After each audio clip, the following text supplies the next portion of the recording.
শহীদ president Zia রহমানের গড়া দল জাতীয়তাবাদী দল বিএনপির যারা আজকে যে খেলাটা আয়োজন করেছেন যে ছাত্রদল এবং অঙ্গ সংগঠনের নেতৃবৃন্দ, আমি দুর্গাপুর ইউনিয়ন বিএনপি ও অঙ্গ সংগঠনের পক্ষ থেকে এবং কুমিল্লা উত্তর যুব দলের পক্ষ থেকে তাদের সবাইকে আন্তরিক অভিনন্দন মোবারকবাদ জানাই।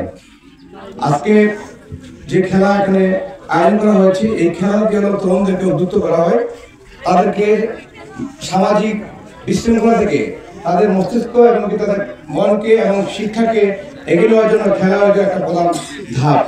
যদি আমরা তরুণ সমাজকে, যুব সমাজকে খেলাধুলাতে উদ্বুদ্ধ করতে পারি, তাহলে আমরা সমাজ থেকে যত বিশৃঙ্খলা এবং মাদক তা থেকে আমরা পরিত্রাণ পেতে পারবো।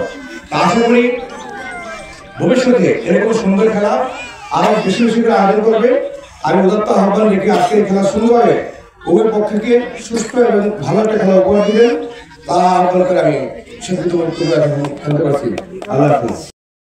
প্রতিযোগিতা ফুটবল আজকে বাউরিয়া যুব সমাজের উদ্যোগে যে ফুটবল ম্যাচের আয়োজন করা হয়েছে, এই ফুটবল ম্যাচের যারা আয়োজন করছে তাদেরকে আমি ধন্যবাদ জানাচ্ছি। আসলে এই গত 5ই আগস্টের পরে একটা জিনিস সবচেয়ে লক্ষণীয়, সেই জিনিসটা হচ্ছে আমরা সারা দৌলতপুর ইউনিয়নে এই যারা প্রত্যেকটা ওয়ার্ডে বা গ্রামে ফুটবল খেলার আয়োজন করছে বা ক্রিকেট খেলার আয়োজন করছে, এই ক্রীড়া যুবকদেরকে মাদক থেকে দূরে সরে আনছে। মাদক আমরাও যারা আজকে এখানে বিএনপি নেতৃবৃন্দ আছি, আমরা একতা প্রকাশ করছি। ইনশাল্লাহ ভবিষ্যতে এরকম যত আয়োজন হবে আমরা সর্বোচ্চ সহযোগিতা করব।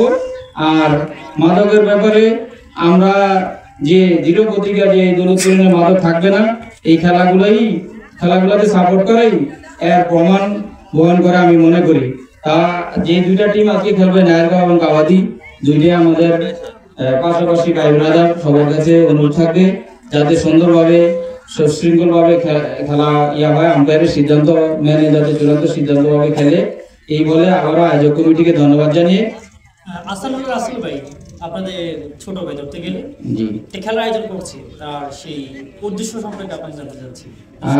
আসলকে অনেক ধন্যবাদ। আমি প্রথমে বলেছি যে যারা খেলা আয়োজন করে, এই টাইপের আয়োজনগুলো করে, অবশ্যই তার মন মানসিকতা ভালো, তারা মাদক থেকে দূরে যুবক সমাজকে দূরে সরে আনার জন্যই ভালো মন মানসিকতার জন্য খেলা আয়োজন করে। এই জন্য আসলকে আবারও ধন্যবাদ জানাচ্ছি দৌলতপুর ইউনিয়ন যুব দল এবং ছাত্র দলের পক্ষ থেকে। এগুলো আমার বক্তব্য শেষ করছি।